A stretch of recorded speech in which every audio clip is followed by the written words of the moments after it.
Bonjour à tous. Bonjour à tous et merci de nous retrouver du coup pour cette nouvelle conférence d'aide aux entrepreneurs organisée par la mairie du 17e arrondissement à l'initiative de Geoffroy Boulard, de Philippe Guerre, de Benjamin Malo également et de toute l'équipe de la mairie du 17e. Voilà, on sait que la situation elle n'est pas facile en ce moment pour les entrepreneurs, particulièrement pour les commerçants, les commerces fermés, les commerces dits non essentiels dont on aura l'occasion de parler tout à l'heure. Vous avez beaucoup de questions. Nous, l'idée aujourd'hui, c'est vraiment de pouvoir vous apporter un maximum de réponses grâce à nos avocats experts qui sont là, que je vais vous présenter. Tout d'abord, Maxime Onos. Bonjour Maxime. Bonjour à tous. Donc, Maxime est avocat au barreau de Paris en droit social, donc droit du travail donc également. Il va nous répondre donc sur toutes les questions que vous pouvez vous poser sur ces sujets-là. N'hésitez pas d'ailleurs à commencer à poser des questions dans l'onglet questions qui est juste en haut à droite et à réagir à ce qu'on dit, notamment dans l'onglet chat juste en haut. Maxime, pourquoi est-ce qu'aujourd'hui c'était important pour vous d'être présent pour aider les entrepreneurs et les commerçants ? On est dans une situation particulière depuis plusieurs mois maintenant et dans le cadre de nos activités, nous au cabinet, on voit un nombre considérable d'entrepreneurs qui nous appellent un petit peu en détresse parce qu'ils sont obligés soit de licencier, soit parce qu'ils ne savent pas comment organiser le télétravail, soit parce que les décisions de justice qui ont pu passer, on l'a vu pendant le premier confinement, Amazon, Carrefour, qui étaient obligés de fermer leurs établissements, leur entreprise, ça leur fait peur. Comment on fait ? Il y a plein de questions, tout ça est très technique. Même nous, en fait, on a été confrontés à devoir mettre en place un système de veille permanent au sein de nos cabinets parce que la réglementation, elle change quasiment tous les jours en droit du travail aujourd'hui. Et ça, c'est absolument insupportable. Il y a très peu de visibilité et c'est déjà compliqué pour nous, professionnels du droit du travail. Alors, on imagine bien que pour les entrepreneurs, c'est très compliqué et on a à cœur d'essayer de vous aider. Merci beaucoup, Maxime. Louis Soris, que vous connaissez peut-être puisqu'on a déjà fait de nombreuses conférences ensemble. Louis est avocat au barreau de Paris, en droit des affaires. Louis, bonjour, comment ça va ? Bonjour Julien, ça va et vous ? Très bien, toujours bien, malgré la situation qui n'est pas simple. Hein, mais voilà. Dites-nous tout, pourquoi c'était important pour vous de revenir aider les entrepreneurs du 17e arrondissement ? D'abord parce que je sais que beaucoup de commerçants, beaucoup de notre clientèle est en difficulté parce qu'on a l'habitude maintenant nous de traiter de ces problématiques et si on a la possibilité du coup de faire partager à toutes les personnes qui sont en difficulté un peu les automatismes qu'on a appris et les points de vigilance qui nous sont parvenus de la part de notre clientèle ou suite aux différentes conférences qu'on a faites ensemble, eh bien, je pense qu'il était intéressant de continuer parce que la situation ne s'est pas améliorée depuis le mois de mars. Et je me rappelle que lors de nos conférences, on terminait toujours sur un point positif en leur disant que au bout du tunnel, il y avait la lumière. Alors oui, c'est toujours ce qu'il y a, mais c'est que potentiellement, il y aura encore des tempêtes.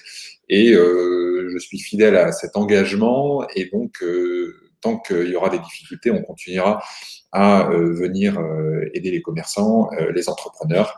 Et c'est la raison pour laquelle je suis ici avec vous ce matin.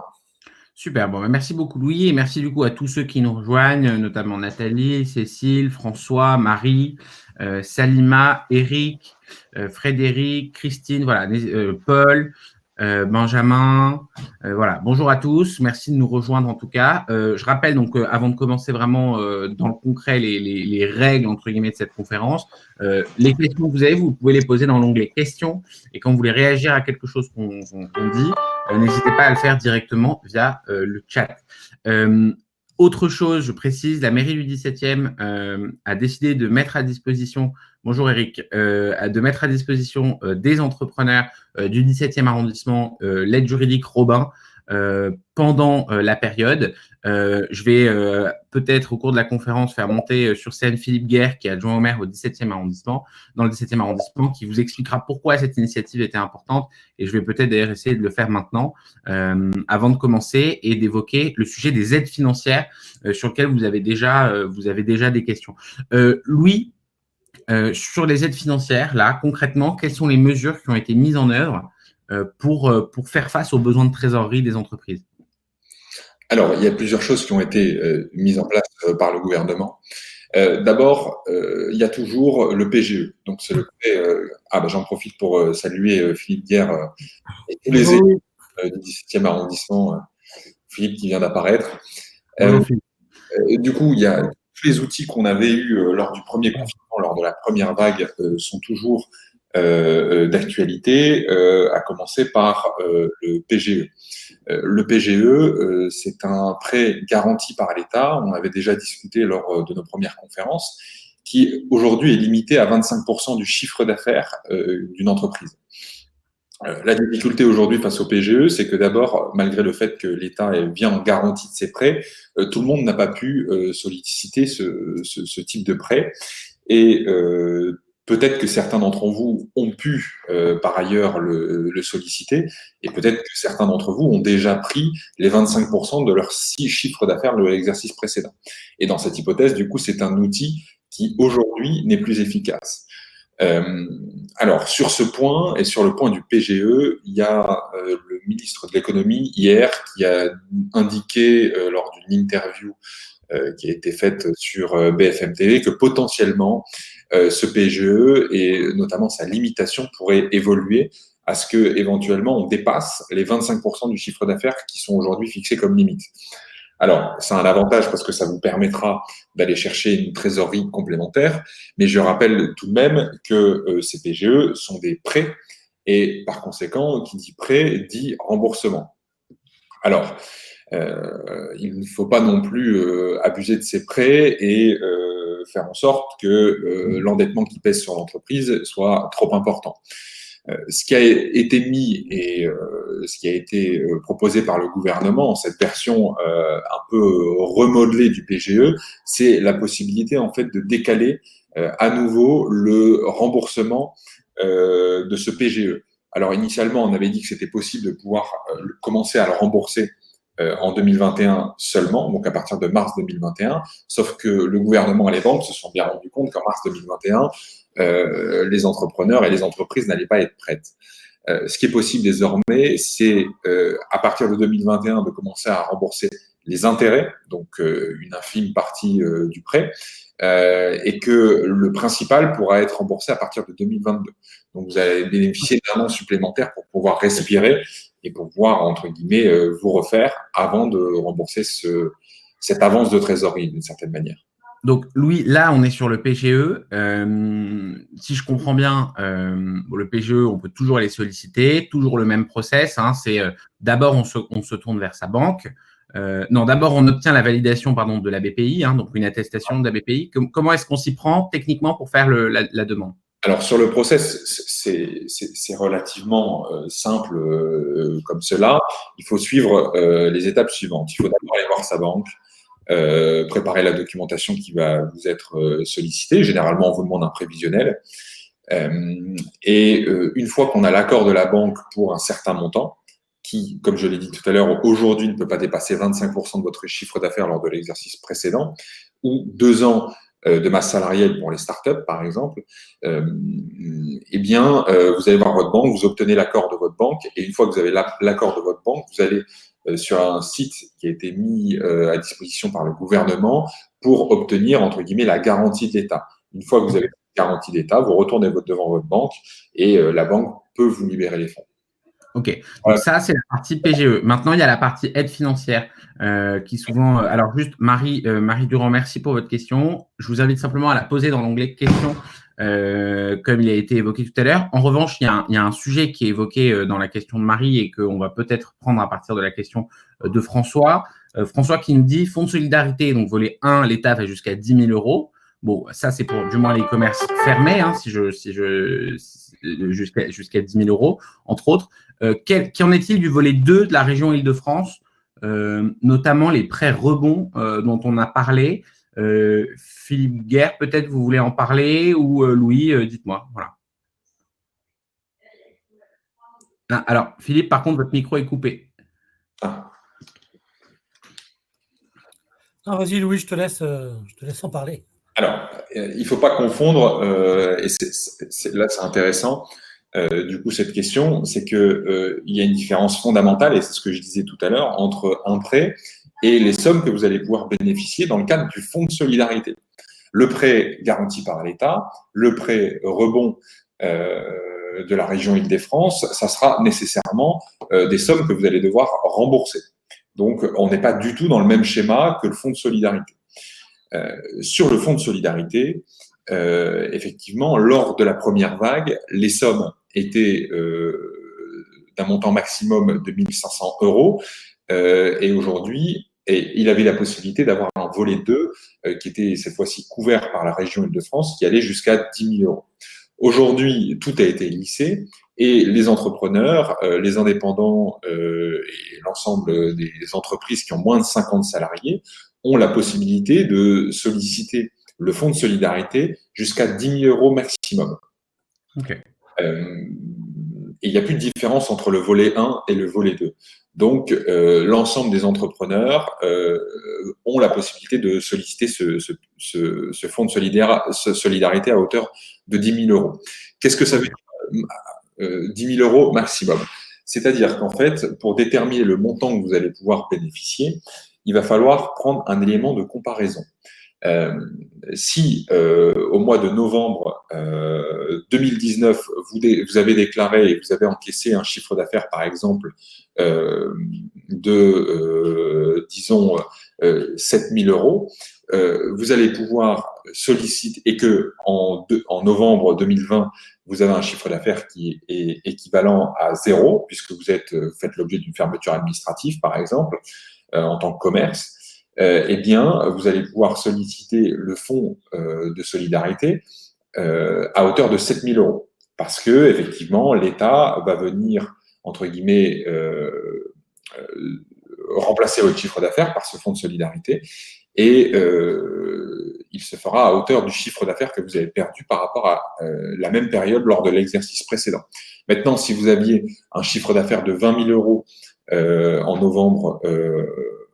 en novembre 2019, vous n'allez pouvoir toucher que le maximum qui est de 10 000 €. Ok. Question pour Maxime. Alors, c'est une aide, on va la mettre dans la partie des aides. C'est l'aide à l'embauche des jeunes de moins de 26 ans. Je ne sais pas si peut-être certains d'entre vous en ont entendu parler. Il y a une aide de 4 000 € maximum qui a été instaurée pour l'embauche d'un jeune de moins de 26 ans. Peut-être qu'on peut la compter dans ces aides-là. Est-ce que Maxime, vous pouvez nous en dire peut-être un petit peu plus sur ce thème-là et puis peut-être, voilà, après on partira sur les sujets de chômage partiel, mais voilà, sur ces sujets d'aide immédiate, notamment en droit social, peut-être que vous en avez entendu parler.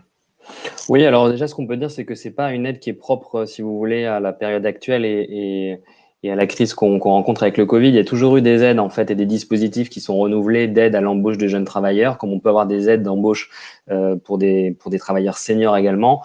Il y a aussi des aides et des réductions de cotisations pour les bas salaires, les réductions Fillon. Enfin, il y a plein de dispositifs, en fait, qui prennent la forme d'un allègement de charges ou d'un crédit d'impôt pour les entreprises lorsqu'on embauche des jeunes, des seniors ou des salariés qui présentent une situation de handicap. Mais ça, c'est pas propre à la période que l'on traverse, mais c'est vrai qu'il y a eu des annonces particulières là parce que on sait qu'actuellement, il y a pas mal d'étudiants qui sont obligés soit de poursuivre des études ou qui ont fini leur cycle d'études et qui vont pas ou difficilement trouver un emploi dans la période actuelle. Donc, c'est pas propre à la période, à la crise sanitaire, mais effectivement, il y a des aides. Alors, il y a tout un tas d'aides et de dispositifs, sans rentrer dans le détail, mais à la fois sur les bas salaires, sur les très bas salaires et sur les jeunes et les seniors. Ouais.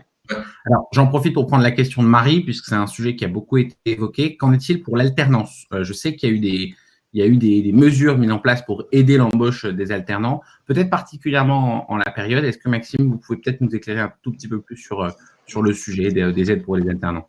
Alors, ce qui a été fait, surtout dans le contexte actuel, l'État a souhaité faciliter, premièrement, la possibilité pour des entreprises ou des groupements d'entreprises de mettre à disposition du personnel de façon simplifiée. En droit du travail, il y a tout un tas d'obligations à respecter lorsque vous souhaitez, bien sûr, embaucher quelqu'un et ensuite le mettre à disposition d'une autre entreprise, soit que ce soit dans votre groupe, parce que vous avez plusieurs établissements, ou vous êtes dans un réseau, ou lorsque vous voulez mettre à disposition d'une entreprise extérieure à la vôtre, une autre entreprise. Et ça a été extrêmement facilité dans le contexte actuel. C'est le premier point. Après, pour l'alternance, faudrait qu'on regarde dans le détail. J'ai pas en tête les aides particulières qui ont été mises en place pour l'alternance, mais c'est bon. Après, il y a les dispositifs classiques. Je vais essayer de regarder en même temps qu'on discute. Peut-être en même temps, oui. Louis. Peut-être une précision là-dessus, parce que sur cette aide très précise qui a été mise en place par le gouvernement, En fait, c'est la possibilité de toucher un montant de 4 000 € lorsqu'on fait l'embauche en CDD d'une durée de 3 mois minimum ou en CDI d'un jeune de moins de 26 ans. Donc, le montant de l'allocation est de 4 000 € maximum. Donc, en fait, si vous faites un CDD de 4 mois, admettons, eh bien, vous ne toucherez pas à l'intégralité de ces 4 000 €. En revanche, si vous faites un CDI, eh bien, vous allez pouvoir avoir la possibilité de toucher ces 4 000 €. Il y a tout un tas de conditions qu'il faut respecter. Je vous invite à aller sur le site internet servicepublic.fr. Elles sont pas très compliquées à remplir, mais il y a effectivement un certain nombre de points de vigilance à faire, à bien remplir pour pouvoir bénéficier de cette aide. J'ajoute, et pour répondre à cette question s'agissant de l'alternance, cette aide de 4 000 € n'est pas éligible pour une alternance. En revanche, si votre alternant, vous l'embauchez en CDI à l'issue de son contrat d'alternance, vous allez pouvoir bénéficier de cette aide de 4 000 €. Okay. Alors pour compléter, Julien, peut-être je regardais en même temps que Louis nous éclairait. Ce qu'on peut dire sur l'alternance, il y a une aide exceptionnelle effectivement qui a été mise en place qui va jusqu'à 5 000 € maximum pour un apprenti de moins de 18 ans et 8 000 € maximum pour un alternant majeur. Et c'est pour une embauche sous contrat d'apprentissage, donc entre le 1er juillet de cette année et le 28 février 2021. Donc il y a eu un dispositif particulier pour encourager l'alternance. Et donc vous avez, quand vous êtes une entreprise de moins de 250 salariés, la possibilité de bénéficier de cette aide. Ok, très clair. Pour le sujet des aides financières, on va reprendre quelques questions que je peux voir, notamment la question d'Éric. À partir de quelle date peut-on demander l'aide du Fonds de solidarité pour les mois d'octobre et de novembre? Je crois que c'est décembre. Louis, est-ce que vous pouvez me confirmer ça? C'est pas le mois de décembre, ça sera le 20 novembre. À partir du 20 novembre, vous aurez la possibilité d'aller sur votre espace impôts.gouv.fr et de solliciter, comme vous l'avez fait, j'imagine, ou en tout cas, si vous l'avez fait, il faut aller sur impôts.gouv.fr et vous avez un onglet qui sera Fonds de solidarité. Et c'est sur cet onglet que vous allez avoir une déclaration sur l'honneur à faire sur votre chiffre d'affaires que vous avez réalisé au mois de novembre 2019 et la comparaison que vous allez faire avec le mois actuel. Ok. Question de Paul sur les aides. Bonjour, merci pour ce webinaire. Qu'en est-il pour les entreprises créées en 2020? C'est vrai que c'est une question qui est beaucoup revenue. Donc, Fonds de solidarité, pas de comparaison possible avec le CA de 2019. PGE saisonnier, les banques ne sont pas claires du tout avec ces prêts et elles traînent les pieds pour monter les dossiers. Louis, concrètement, qu'est-ce qu'on peut faire quand on se retrouve dans ce type de situation? Alors, il y a une réponse qui est très facile s'agissant des entreprises qui ont été créées en 2020. Si votre entreprise a été créée avant le 31 août 2020, vous avez la possibilité, le 31 juillet me semble-t-il, excusez-moi, le 31 juillet 2020, vous avez la possibilité de bénéficier du Fonds de solidarité. Effectivement, et naturellement, vous n'avez pas la possibilité d'avoir un élément de comparaison puisque au mois de novembre 2019, par exemple, votre société n'était pas créée. En revanche, ce que vous avez la possibilité de faire, et c'est ce que recommande le gouvernement, c'est en fait la possibilité de faire une pondération sur votre chiffre d'affaires que vous avez réalisé entre la période d'ouverture de votre société et la période actuelle pour faire une moyenne du chiffre d'affaires. Et à partir du moment où votre chiffre d'affaires, entre guillemets, pondéré est inférieur de moins de 50% à ce que vous réalisez actuellement, ou si vous faites 0 en chiffre d'affaires parce que vous faites l'objet d'une fermeture administrative, eh bien, vous avez la possibilité de de bénéficier du Fonds de solidarité. Ok, merci beaucoup. S'agissant des banques, il est vrai qu'effectivement, le PGE est très difficilement atteignable pour des sociétés qui ont été créées, par exemple, en 2020, puisque nécessairement, on n'a pas d'éléments de comparaison et le PGE ne s'adresse pas particulièrement à ces sociétés. Maintenant, il y a toujours la possibilité de faire du forcing auprès de sa banque pour expliquer les choses, pour envoyer toute une documentation qui permettra de justifier le sérieux de votre demande. Je parlais tout à l'heure d'un prévisionnel, mais ça fait partie des éléments qui permettent assez facilement de débloquer des sujets.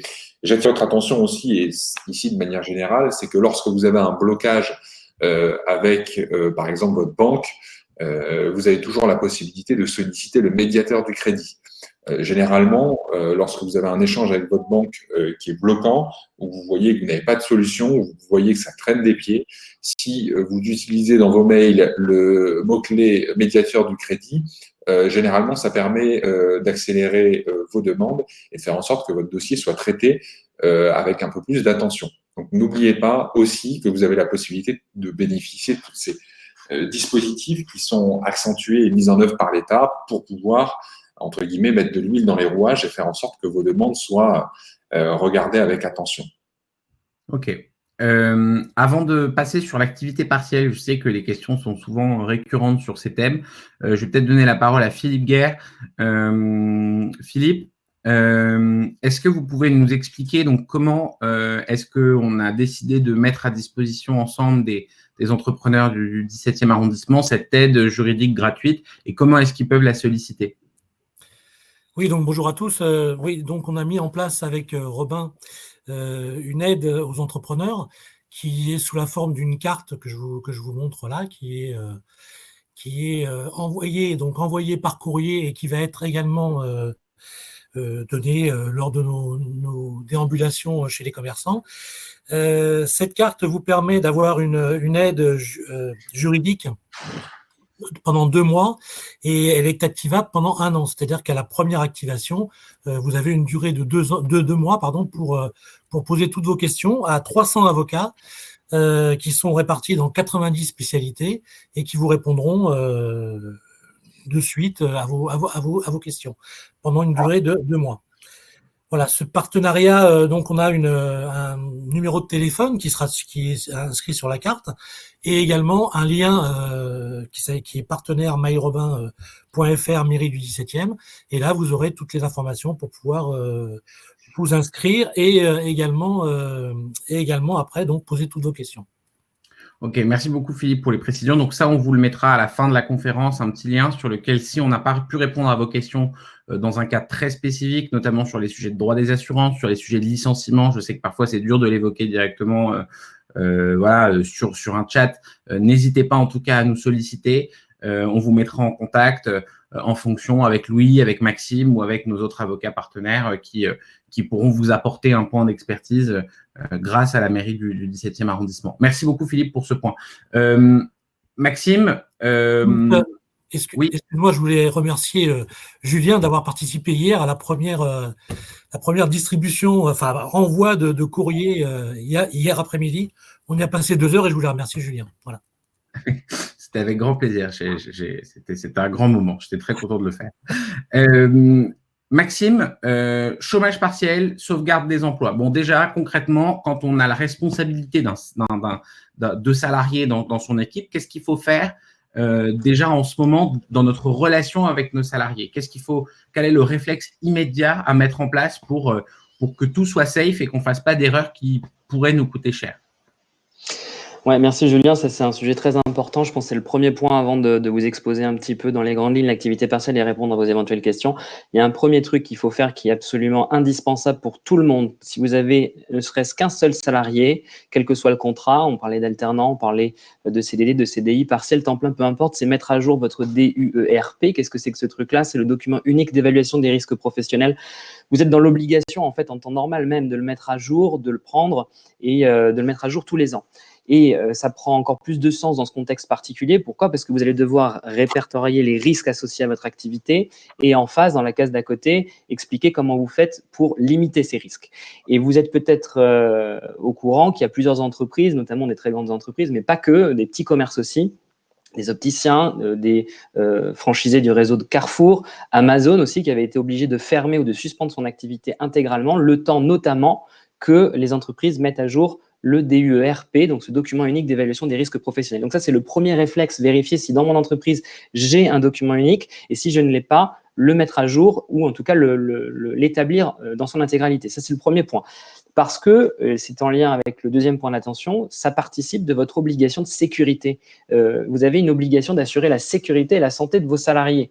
Et donc là, ça peut être une difficulté à laquelle vous êtes rencontré. Donc au-delà de respecter bien entendu tout le protocole qui a été mis en place par le gouvernement et les fiches métiers qui sont d'ailleurs disponibles sur le site du gouvernement en fonction de votre secteur d'activité, ce DUR donc participe à garantir la santé et la sécurité des salariés. Donc mettre en place aussi un protocole Covid dans votre entreprise si ça n'a pas été fait. Donc ça implique quoi? Ça implique afficher notamment les recommandations de respect des gestes barrières, s'assurer que les niveaux d'espace entre les salariés sont respectés, que tout le monde peut avoir des masques et du gel à disposition. Enfin, tout ça, on le sait, mais ça a du sens et il faut même aller plus loin, c'est-à-dire mettre à disposition des salariés des informations précises sur comment je mets un masque, comment je me lave les mains, etc. Ça vous paraît peut-être idiot, mais il y a eu des décisions de justice qui ont condamné des employeurs sur ce fondement-là parce qu'il n'y avait pas à l'intérieur de l'entreprise, à l'intérieur de la documentation remise aux salariés, une explication très précise des modalités qu'il fallait suivre pour poser le masque, l'enlever, se laver les mains, etc. Donc ça, c'est le premier gros point d'attention, mise à jour du DUR et s'assurer qu'on a bien respecté les gestes barrières et les protocoles mis en place par le gouvernement pour assurer la santé et la sécurité des salariés. Premier gros point de vigilance. Le deuxième gros point, c'est le télétravail. Vous avez également en ligne sur le site du gouvernement un question-réponse sur le télétravail avec lequel on n'est pas, nous, avocats d'entrepreneurs, avocats d'entreprises en droit du travail, pas tout à fait d'accord. Parce qu'on vous dit qu'il faut effectivement alors privilégier, encourager le télétravail, ça c'est vrai, et ça participe d'ailleurs du respect de votre obligation de sécurité, mais on vous dit sur ce document que vous êtes dans l'obligation de mettre en place le télétravail, seulement on n'a pas de fondement textuel aujourd'hui, donc là il peut y avoir des difficultés, et moi le conseil que je vous donne aussi, pour ceux qui ne l'auraient pas déjà fait au sein de l'entreprise, c'est de mettre en place des chartes, des documents où vous expliquez les conditions de recours au télétravail pour éviter de vous retrouver confronté à une situation où vous avez un salarié qui vous explique pourquoi moi je ne suis pas en télétravail alors que j'ai un poste qui pourrait être exercé en télétravail, pourquoi telle personne qui est dans l'entreprise y est ou n'y est pas et moi je suis confronté à une situation différente. Donc il faut faire le point sur comment j'organise mon télétravail dans l'entreprise si c'est possible et quelles sont les règles que j'applique. On a plein de questions connexes qui sont: est-ce que je dois verser une prime télétravail? Est-ce que je dois verser des tickets restaurants? Alors, pour essayer d'y répondre dans les grandes lignes, oui, les salariés qui sont en télétravail, ils bénéficient d'exactement tous les mêmes avantages que les salariés qui sont physiquement en poste dans l'entreprise, donc y compris tickets restaurants, etc. Et le deuxième point, c'est que effectivement, vous devez, en tant qu'employeur, prendre en charge une partie des frais qui sont occasionnés par le télétravail. Ça, c'est à mon sens les deux gros points d'attention à avoir en tête dans le contexte actuel. Et j'en ai profité d'ailleurs, Maxime, pour mettre le lien des fiches métiers directement dans le chat. Si ça peut servir certains d'entre vous. On va peut-être en profiter pour rentrer dans le vif du sujet, qui est le chômage partiel. Alors, je crois que j'ai vu une question passer sur… Oui, une question. Période d'essai. Voilà. Bonjour, j'ai embauché au 1er octobre une salariée pour essayer de rebondir et relancer mon activité, mais l'arrivée de ce nouveau confinement tombe mal. Puis-je faire une demande de chômage partiel pour une personne? Oui. Est-ce qu'on peut faire une demande de chômage partiel pour une personne qui est en période d'essai? La réponse est oui. Et c'est d'ailleurs ce qu'il faut faire. Et je vais aller même plus loin. Je vous déconseille de rompre les périodes d'essai au motif que l'activité économique est en baisse et que vous avez des difficultés économiques, parce que ce n'est pas un motif de rupture de la période d'essai. Ça, c'est très important de le rappeler parce que ça a beaucoup été fait. C'est la très mauvaise idée. On comprend que ça peut être, on peut avoir la tentation de le faire, mais non, la réponse, c'est placer ce salarié en activité partielle, mais certainement pas de mettre fin à la période d'essai pour ce motif-là, parce que sinon, si le salarié décide de se retourner contre vous, il y a de fortes chances qu'il gagne, parce que la rupture de la période d'essai ne peut pas être fondée sur ce motif-là. Donc oui. Ok, alors, du coup, on rentre sur le chômage partiel. Bon, globalement, une majorité des entreprises peuvent recourir en ce moment au chômage partiel. Peut-être, je crois que j'avais noté, oui, donc toutes les TPE ont la possibilité de le faire. Si l'entreprise a fait l'objet d'une fermeture administrative, si elle est confrontée à une baisse d'activité ou des difficultés d'approvisionnement, ou si elle ne peut pas assurer la mise en place des mesures de prévention sanitaire. Maintenant, comment est-ce qu'il marche le nouveau chômage partiel et dans quelle mesure des choses changent comparé à ce qu'on a eu lors du premier confinement? Oui, alors exactement. Ce qu'on peut rappeler d'abord, c'est que c'est un dispositif en fait qui existait avant le Covid, l'activité partielle. Simplement, c'était très peu utilisé et ça a été entièrement revu et refondu dans le cadre du premier confinement et là, de nouveau aujourd'hui.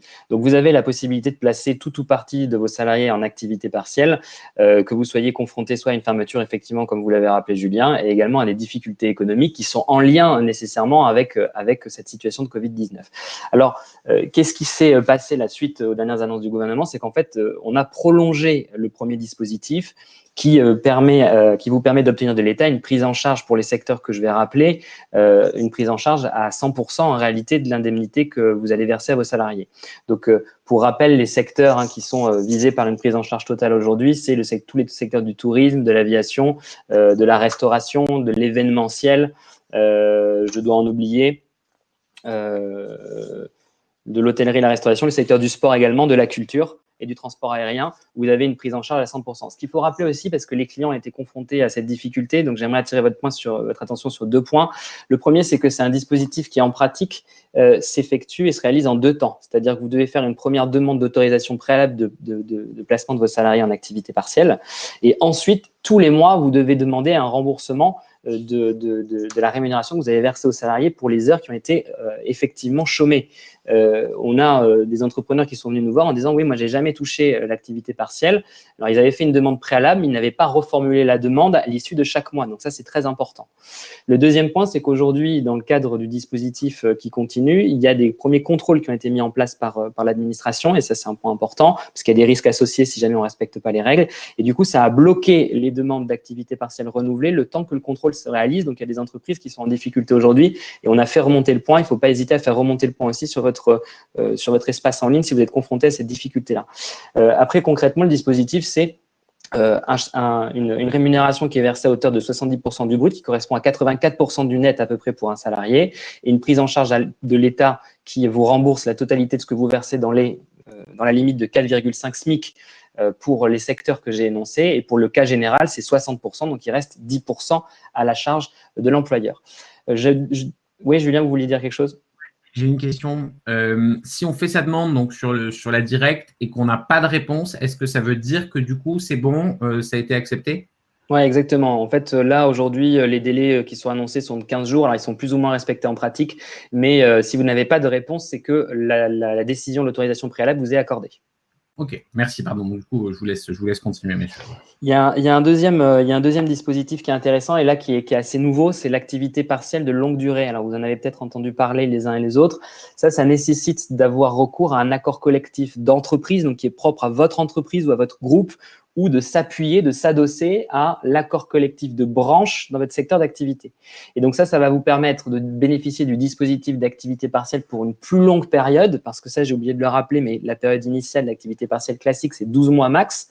Là, vous allez pouvoir avoir une prise en charge jusqu'à 24 mois et de pouvoir bénéficier d'une prise en charge par l'État dans le cadre de ce dispositif et de réduire le niveau de travail réalisé par vos salariés jusqu'à 40% du travail qu'ils réalisent dans le cadre classique. Et donc ça, c'est un autre dispositif qui est important et dont se saisissent pas mal d'entrepreneurs aujourd'hui. J'ajoute un autre point auquel je pense qui est très important, c'est que moi, je vous encourage tous, si vous avez besoin de faire de l'activité partielle aujourd'hui, c'est d'anticiper les mois qui vont arriver. C'est-à-dire de faire une première demande d'autorisation préalable qui, au besoin, est un petit peu plus longue que la période que vous envisagez. Pourquoi ? Parce que lorsque vous êtes dans le cadre où vous êtes obligé de renouveler votre demande d'activité partielle dans une période de 3 ans après avoir déjà déposé une première demande, vous devez prendre des garanties pour le maintien de l'emploi. Ça veut dire que la directe, elle va vous demander de prendre des engagements en termes de non-licenciement, de formation professionnelle pour les salariés. Et ça, en fait, c'est quelque chose qui était ignoré par les entrepreneurs et les entreprises, c'est-à-dire qu'ils faisaient une première demande en disant « bon, voilà, moi, je vais voir, j'en ai besoin pour 1 mois, 2 mois, puis après, on verra ». Non, moi, ce que j'encourage à faire, c'est prendre l'initiative de demander sur une période plus longue. Vous avez vu qu'on peut aller jusqu'à 12 mois. Et peu importe si après, vous n'en avez pas besoin. Pourquoi ? Parce que ce que j'ai expliqué au début, c'est que c'est en 2 temps. Vous faites votre demande initiale préalable sur 3 mois, 4 mois, 5 mois, 6 mois. Et ensuite, chaque mois, vous faites une demande de remboursement qui correspond précisément aux heures chômées. Ok, merci beaucoup pour ce conseil. J'en profite pour faire une petite passe avec la question de François, pour revenir peut-être du coup, Louis, sur les sujets de la trésorerie, hein, la gestion de sa trésorerie. Que nous conseillez-vous de faire pour faire face aux relances des caisses de retraite, mutuelles, prévoyance? Et du coup, j'en profite pour vous demander, Louis, qu'est-ce qu'on fait avec toutes les personnes qu'on paye chaque mois pour essayer de négocier, pour essayer de trouver des solutions? Voilà, qu'est-ce que Louis, vous nous incitez à faire aujourd'hui? Alors, cette question me fait penser à plusieurs points. Le premier point d'abord, s'agissant des charges sociales qui pourraient être appelées par l'URSSAF. Par exemple, alors ça n'a rien à voir avec cette question, mais ça permettra d'évacuer ce problème, parce que je sais que c'est une question qui est assez récurrente lors de nos interventions. Pour le moment, toutes les charges sociales sont gelées et l'URSSAF n'appellera pas les cotisations qui sont payables, par exemple, au 5 novembre. Normalement, vous avez peut-être reçu, moi par exemple, en tant qu'avocat, et en tant que chef d'entreprise aussi, j'ai reçu un appel de cotisation pour le 5 novembre avec un certain montant, et tout de suite après, l'URSSAF m'a fait un mail en me prévenant qu'effectivement, ils ne vont pas prélever, elles seront reportées. Potentiellement, il sera possible de demander évidemment aussi, non pas un report, mais une remise. Mais ça, c'est une question qui méritera une attention un peu plus particulière. Maintenant, s'agissant de toutes ces caisses de retraite, qui sont finalement des organismes privés, l'État n'a pas de moyens coercitifs pour faire en sorte de les pousser à vous faire une remise sur les mensualités que vous avez à leur payer. C'est la même chose, par exemple, avec vos bailleurs, puisque c'est une question qui était récurrente et qui a d'ailleurs été initiée par le président de la République, qui, lors de sa première allocution au mois de mars dernier, avait dit les entrepreneurs, vous n'aurez pas à payer leur loyer, vos loyers. C'est une question un peu plus complexe. J'y reviendrai juste après. Quand vous avez une problématique de paiement avec une personne qui manifestement ne veut pas entendre les difficultés auxquelles vous faites face, malheureusement, la seule chose que vous pouvez faire, c'est de solliciter le médiateur des entreprises.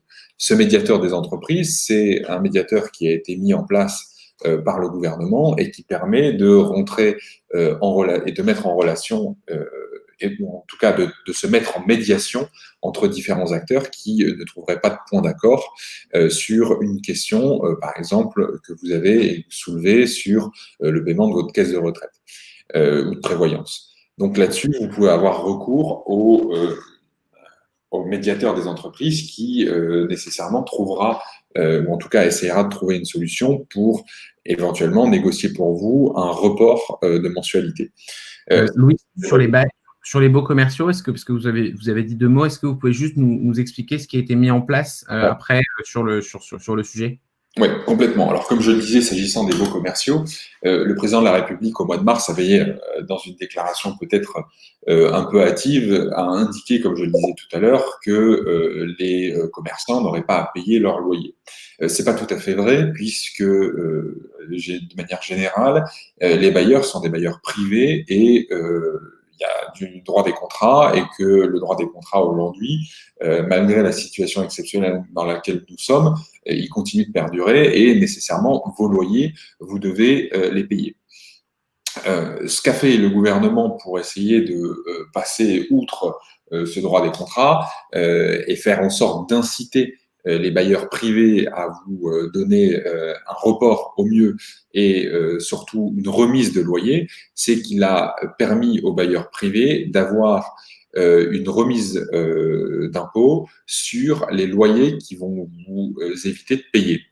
Donc, c'est-à-dire que votre bailleur, s'il vous donne une remise de loyer pour le mois de novembre 2020, il va pouvoir avoir une remise d'impôt équivalente à 30% de ce montant de cette remise. Donc, ça fait partie des incitations mises en œuvre par le gouvernement pour faire en sorte que les bailleurs ne demandent pas le paiement du loyer pour le mois de novembre 2020, par exemple. Mais, donc, Louis, ça veut dire que donc j'appelle mon bailleur, je lui dis vous avez le droit à une réduction d'impôt, donc baissez mon loyer. Enfin, qu'est-ce que vous nous recommandez? Exactement. Alors, ce que je recommande de manière générale, c'est évidemment d'ouvrir le dialogue systématiquement. Il est évident qu'il ne faut pas faire le mort en cette période et essayer d'aller voir tous les interlocuteurs, notamment votre bailleur, pour leur expliquer la situation. Et surtout, si jamais votre bailleur est réticent à vous offrir le mois de novembre, ce qu'on peut comprendre, parce que peut-être que de son côté, il a d'autres charges, notamment peut-être un crédit immobilier qu'il a souscrit pour acheter le local commercial dans lequel vous êtes actuellement. Il faut lui ouvrir les yeux sur les aides qu'il va pouvoir bénéficier. Alors aujourd'hui, l'aide est de 30% de la remise de loyer qu'il pourra vous faire. Bruno Le Maire disait hier, encore une fois, lors de cette intervention télévisée, que si il était possible de revoir et de faire en sorte que cette remise de 30% puisse être beaucoup plus importante, parce que les premiers retours qu'ils ont eus sur le terrain, c'est que les bailleurs ont dit que 30% n'était pas suffisant et qu'il fallait plus. Le gouvernement, de manière générale, est parfaitement mobilisé, de manière peut-être déconcertante, puisque hier, on avait l'impression que tous les robinets étaient manifestement ouverts pour faire en sorte que les entreprises puissent survivre dans cette période. Alors évidemment, ça sera jamais suffisant, ça sera jamais autant que vous en avez besoin pour avoir le même niveau de revenus que vous avez préalablement à cette crise, mais au moins ça vous permettra, je pense, d'avoir un peu d'oxygène. Donc n'hésitez pas à rentrer en relation avec votre bailleur, de lui présenter les outils qui vont pouvoir lui être dont il va pouvoir bénéficier pour vous faire cette remise de loyer. Et nécessairement, si ça bloque toujours, vous avez toujours la possibilité d'avoir recours au médiateur des entreprises qui, là, va pouvoir intervenir aussi pour essayer de mettre tout le monde autour de la table et trouver un accord. Ok. Julien, peut-être si vous me le permettez, moi j'ai 3 observations pour compléter. Vous me dites si c'est bienvenu, mais je pense que, et je suis entièrement d'accord avec ce que disait Louis sur la question des baux. Je pense qu'il faut ouvrir la discussion et vous pouvez même rappeler, et certains commencent à le faire. Alors bien sûr, il faut que ils puissent le faire, et qu'il n'y ait pas eux des charges à assumer, et que ce soit des gros bailleurs, mais beaucoup commencent à le faire parce qu'ils ont compris que c'était aussi dans leur intérêt. Pourquoi ? Parce que si vous ne pouvez plus payer, vous êtes obligé de partir, et que le local du bailleur reste vide parce qu'on est en crise totale et que personne ne va vouloir le reprendre, lui, il n'y a plus du tout de rentrée d'argent, premier point. Et deuxièmement, ça fait baisser le prix des loyers. Donc ça, je pense qu'il faut le rappeler aussi aux bailleurs qui sont en possibilité et en capacité financière de faire des réductions, d'accorder des réductions de loyer. Donc ça, c'est pour compléter ce que vous disiez, Louis. Et peut-être un point aussi sur la question sur les caisses de retraite mutuelle prévoyance.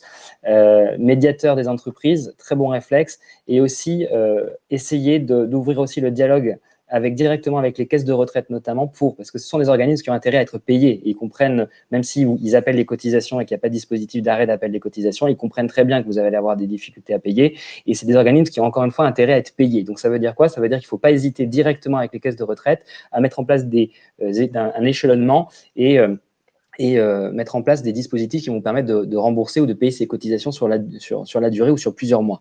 Attention, mutuelle et prévoyance, dernière observation, parce que si vous suspendez comme ça unilatéralement les versements de la mutuelle et de la prévoyance, vous pouvez avoir de gros problèmes avec vos salariés, parce que si les organismes de mutuelle et prévoyance ne sont plus payés, ils peuvent suspendre le bénéfice de la mutuelle et de la prévoyance. Et si c'est suspendu à l'égard de vos salariés et qu'il y en a un qui tombe malade ou qui est en accident du travail, en invalidité, à ce moment-là, c'est vous qui serez responsable et le salarié pourra se retourner contre vous.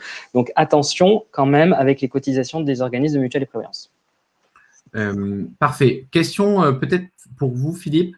Je crois qu'aussi vous vous occupez de la partie médiation entre entreprises et particuliers, mais est-ce que du coup ça vous arrive d'intervenir, Philippe, sur des sujets notamment relatifs aux baux commerciaux pour essayer de trouver des solutions et mettre en face des personnes qui ont besoin d'échanger? Oui, pour les baux commerciaux d'immeubles, en bas d'immeubles sociaux, oui. Pour des immeubles privés, non. On ne peut rien faire. Par contre, moi, j'avais une petite remarque sur les négociations avec l'URSSAF pour des gens qui ont des déjà des dettes avec l'URSSAF, on peut aussi, par notre intermédiaire, avoir des interlocuteurs à la Chambre de commerce de Paris et qui, eux, se retournent vers l'URSSAF pour faire échelonner. Et on a eu beaucoup de succès sur ces échelonnements. Donc voilà. Au niveau de la Chambre de commerce de Paris, on a des interlocuteurs qui nous permettent d'échelonner ces dettes. Ok, merci beaucoup Philippe. Je prends la question de François, peut-être pour rebondir à Louis, ce que vous disiez tout à l'heure.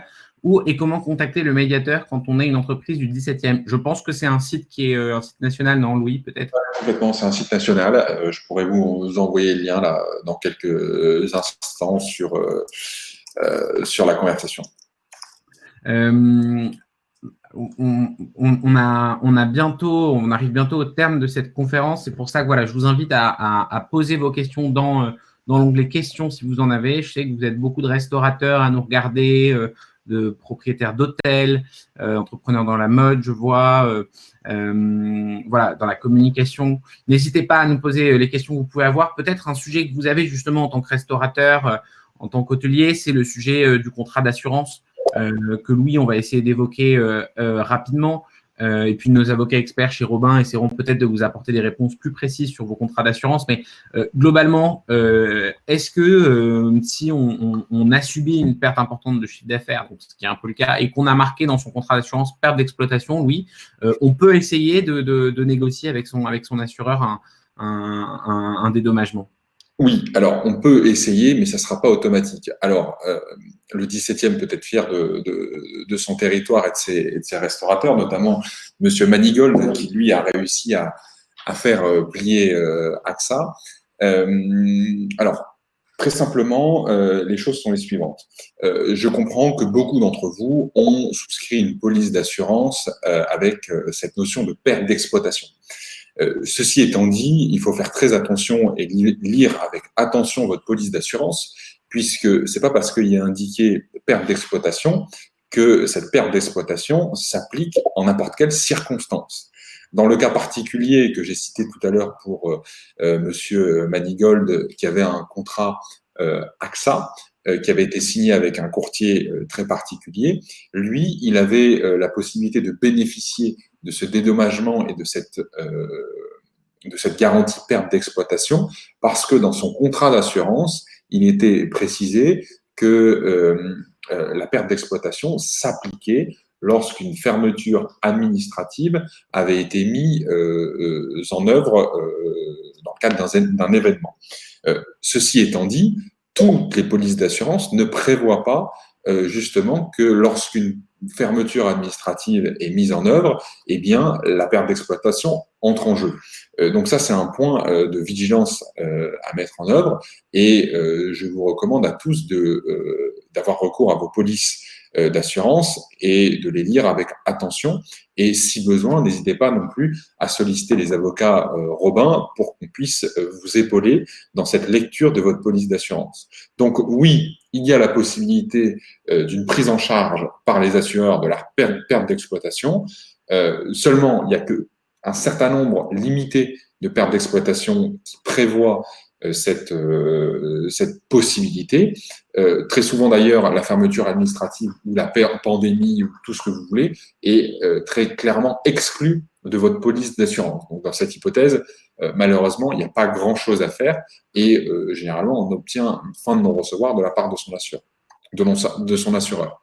En revanche, ça ne veut pas dire que cette perte d'exploitation ne peut pas concerner votre contrat d'assurance. Ça a marché pour beaucoup de nos clients, donc n'hésitez pas à lire vos polices d'assurance avec attention.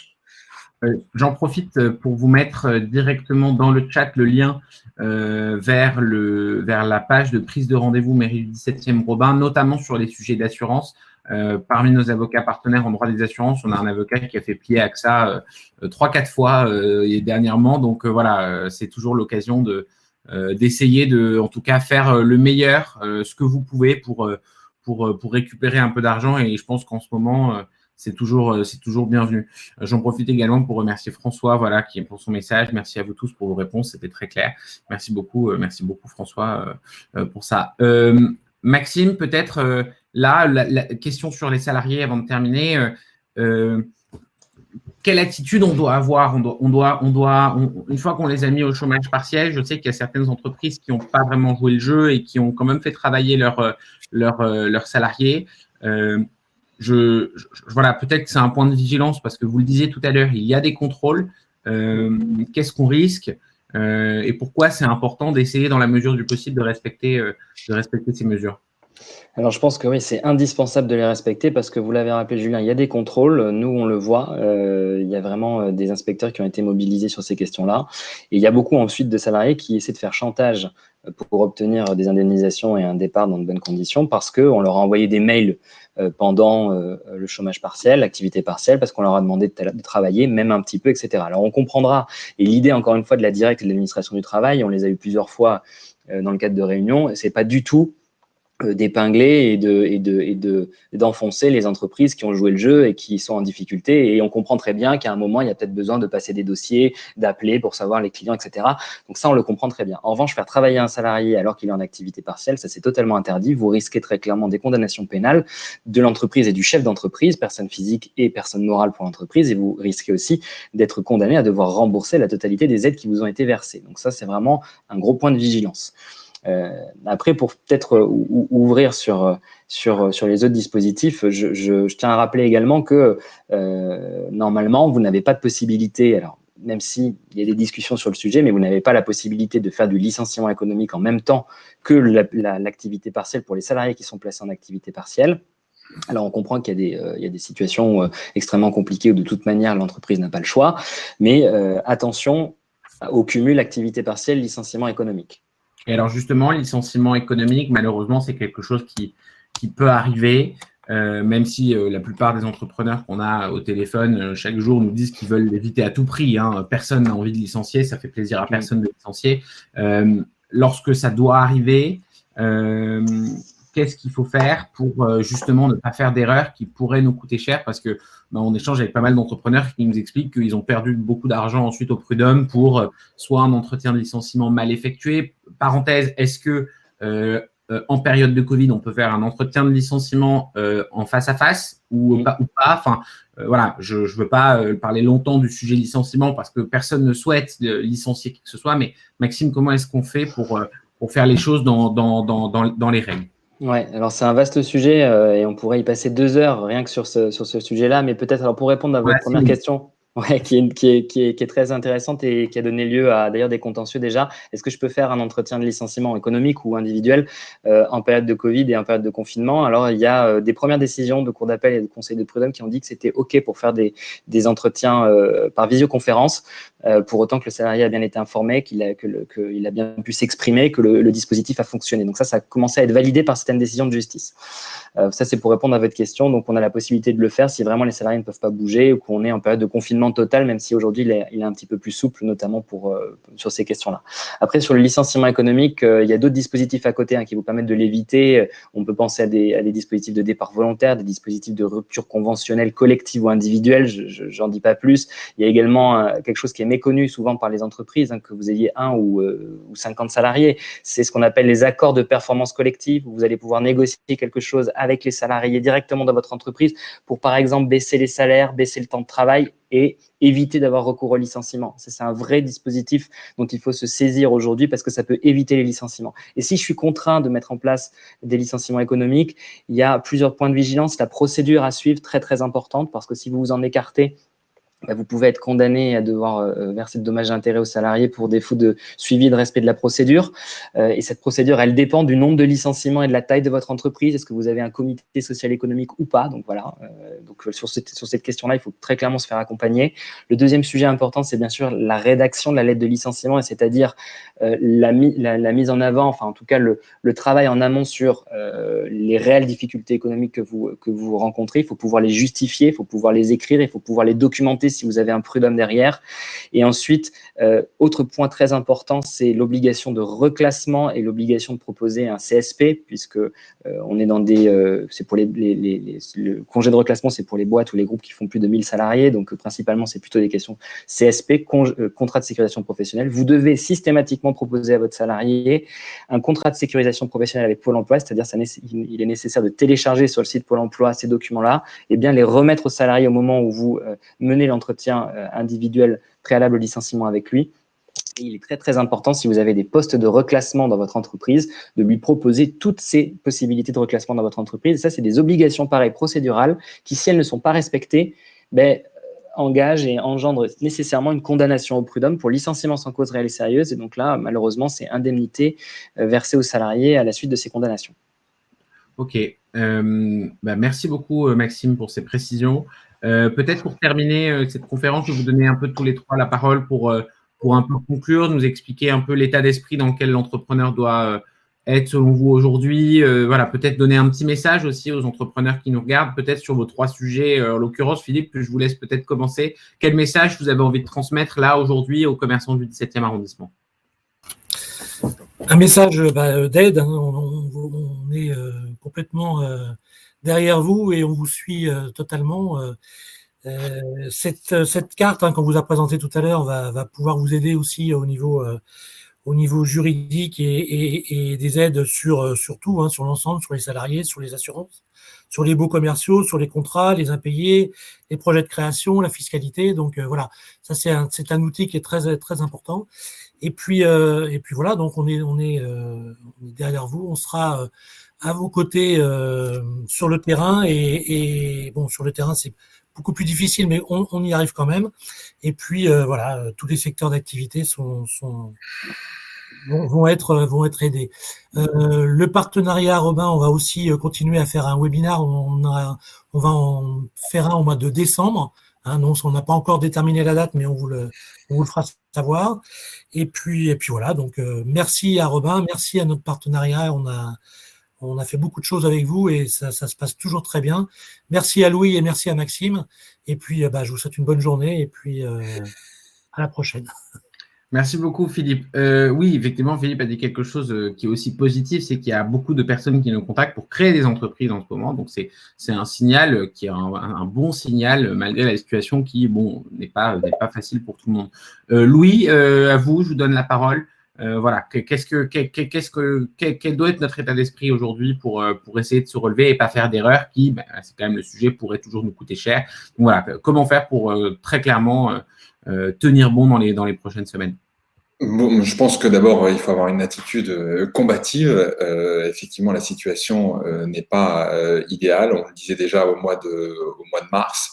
Ceci étant dit, si cette situation n'est pas idéale, évidemment, vous avez la chance, je pense, d'avoir un certain nombre d'aides du gouvernement. Et pour vous l'exposer, vous avez la chance d'avoir des acteurs qui sont susceptibles de vous épauler pour pouvoir bénéficier de toutes ces aides. À ce titre, je voudrais saluer Robin et la mairie du 17e arrondissement et ses élus qui font un travail assez exceptionnel en ce sens. Donc, effectivement, n'hésitez pas à solliciter autour de vous tous les intervenants qui vont pouvoir vous aider, vous apporter des lumières sur des questions qui sont parfois très complexes. Nous-mêmes, en tant que conseil, en tant qu'avocat, on est là pour vous accompagner et on est très fiers de le faire et on espère que, évidemment, vous puissiez passer cette période de turbulence le mieux possible et faire en sorte de vous retrouver au plus vite. Voilà. Merci beaucoup, Louis. Maxime, peut-être à votre tour pour clôturer. Ah, Louis, j'en profite juste pour prendre la question de Marie. A-t-on des informations sur l'ouverture sur rendez-vous des commerces dits non essentiels? Alors, c'est une question qui effectivement est sur la table. Je sais que celle-ci devra être débattue lors de, je pense qu'il y a un conseil de défense jeudi matin, et je sais que cette question sera sur la table. Je sais aussi que cette option est poussée au maximum par le ministre de l'économie Bruno Le Maire, et véritablement j'espère que celle-ci puisse être retenue par le chef de l'État. Voilà. Ok. Maxime.